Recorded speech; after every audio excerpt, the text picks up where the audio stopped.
আজ প্রাণভিক্ষার বিষয়ে আবারও সময় চাইলেন যুদ্ধাপরাধী মীর কাশেম। তৃতীয়বারের মতো জিজ্ঞাসা করা হবে বিকেলে, জানালেন জেল সুপার। সিঙ্গাপুরে 10 বাংলাদেশি জিকা ভাইরাসে আক্রান্ত নিশ্চিত করল হাই কমিশনার। 13 ভারতীয় ও 21 চীনা নাগরিকের দেহেও শনাক্ত।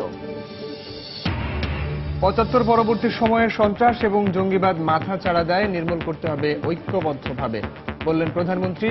সন্দেহ হলেই আইন শৃঙ্খলা রক্ষা বাহিনীকে জানানোর আহ্বান। প্রতিষ্ঠা বার্ষিকীতে জিয়ার সমাধিতে ফুল দিলেন বেগম জিয়া। মির্জা ফখরুল বললেন, বাধা বিপত্তি উপেক্ষা করে আবারও ক্ষমতায় আসবে বিএনপি। রাজধানীতে ওয়েলস লিটলের শিক্ষার্থী রিশা হত্যার মূল আসামি ওবায়দুলকে তোলা হয়েছে আদালতে। সর্বোচ্চ শাস্তির দাবিতে আজও মানববন্ধন।